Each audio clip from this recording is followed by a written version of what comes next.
guys, welcome back to Future Powered by Google. മക്കളെ നമ്മൾ ഇന്ന് നോക്കാൻ പോകുന്നത് നമ്മുടെ 9th ഹിസ്റ്ററിയിലെ 4ാമത്തെ ചാപ്റ്റർ ആയിട്ടുള്ള the distribution of powers in Indian constitution എന്ന് പറയുന്ന ചാപ്റ്ററിൽ നമുക്ക് എക്സാമിന് നമുക്ക് പ്രതീക്ഷിക്കാവുന്ന കുറച്ച് ക്വസ്റ്റ്യൻസ് ആണ് നമ്മൾ ഈ ഒരു സെക്ഷനിൽ നമ്മൾ ഡിസ്കസ് ചെയ്യാൻ പോകുന്നത്. ഓക്കെ, നമുക്ക് കുറച്ച് ക്വസ്റ്റ്യൻസ് ഏതൊക്കെയാണെന്ന് കണ്ടാലോ. ഏതൊക്കെയാണ്? ഒന്നാമത്തെ എന്ന് പറയുന്നത് write the features of the Indian federalism. Indian ഫെഡറലിസത്തിന്റെ ഫീച്ചേഴ്സ് എന്തൊക്കെയാണ് എന്നുള്ളതാണ്. എന്തൊക്കെയാണ്? കേന്ദ്രവും സംസ്ഥാനങ്ങളും തമ്മിലുള്ള അധികാര വിഭജനം. എന്താണ്? കേന്ദ്രവും സംസ്ഥാനവും തമ്മിലുള്ള അധികാര വിഭജനമാണ് ഒന്നാമത്തേത്. ഇനി കേന്ദ്രത്തിനും സംസ്ഥാന ഒരു ഭരണഘടന എന്നുള്ളതാണ്. എന്താണ്? The common constitution for the centre of the States.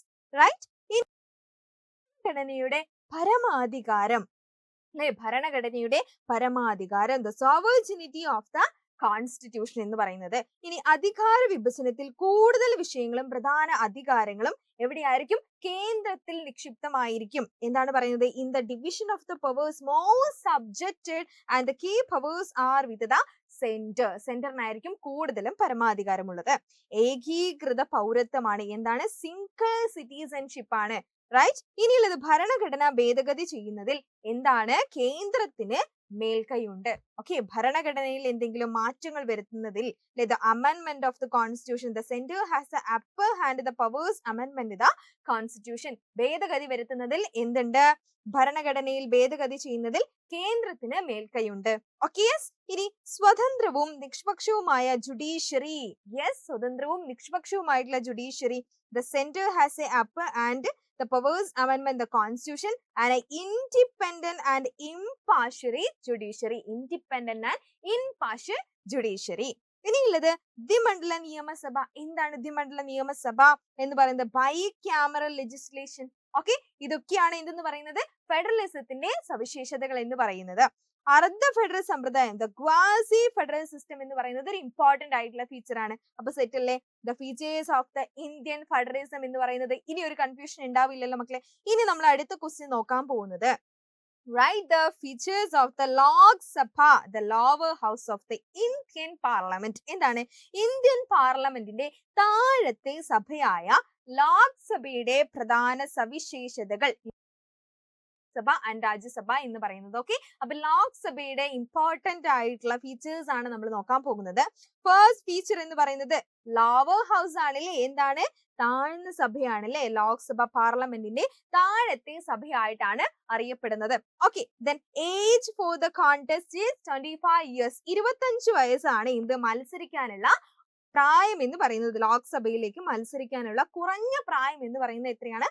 25 വയസ്സാണ്. Right? The elected directly by the people on a majority system. എന്താണ്? നേരിട്ടുള്ള തിരഞ്ഞെടുപ്പാണ് അല്ലെ?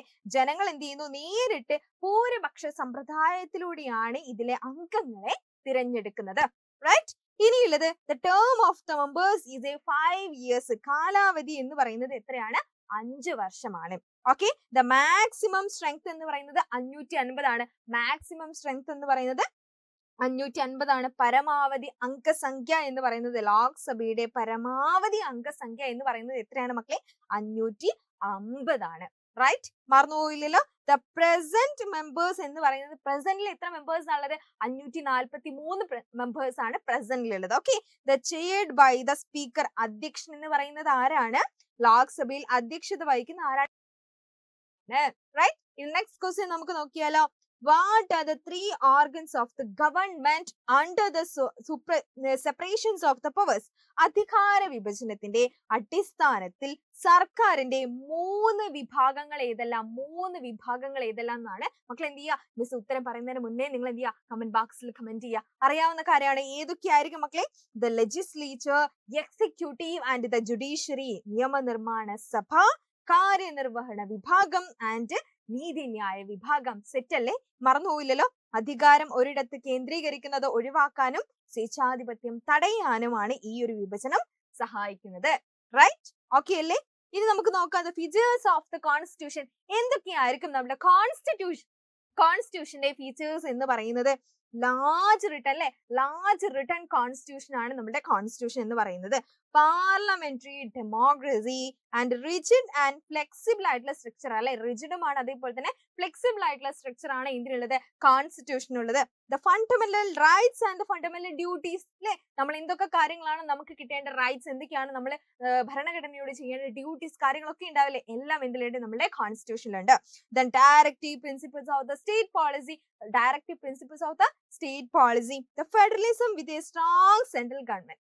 എന്താണ് federalism with a strong central government and the bicameral legislation. ഇതൊക്കെയാണ് മക്കളെ എന്തെന്ന് പറയുന്നത്, ദ കോൺസ്റ്റിറ്റ്യൂഷന്റെ ഫീച്ചേഴ്സ് എന്ന് പറയുന്നത്. സെറ്റ് അല്ലേ? ഇനി ഇതാ ഉള്ളത്, when did the constitution of India come into force? എന്നാണ് നമ്മളുടെ കോൺസ്റ്റിറ്റ്യൂഷൻ നിലവിൽ വന്നത്. മക്കൾ എന്ത് ചെയ്യുക, കമന്റ് ബോക്സിൽ കമന്റ് ചെയ്യുക എന്നാണ്. when did the constitution of the India came into a force എന്ന് പറയുന്നത്. Okay right. ഇത്രയും ഇമ്പോർട്ടന്റ് ആയിട്ടുള്ള ക്വസ്റ്റ്യൻസ് ആണ് നമുക്ക് ഈ ഒരു ചാപ്റ്ററിൽ നമുക്ക് പ്രതീക്ഷിക്കാവുന്നത്. മെയിൻ ആയിട്ടുള്ള കാര്യങ്ങളാണ്. ഏതൊക്കെയായിരുന്നു, ഫീച്ചേഴ്സും, കോൺസ്റ്റിറ്റ്യൂഷന്റെ ഫീച്ചേഴ്സും ഫെഡറലിസത്തിന്റെ ഫീച്ചേഴ്സും ഒക്കെ എന്ത് ചെയ്യണം മക്കളെ, ഷുവർ ആയിട്ടും പഠിച്ചിട്ട് വേണം എക്സാമിന് പോകാൻ വേണ്ടിയിട്ട്. അപ്പൊ ഇനി ഒരു ടെൻഷൻ വേണ്ട.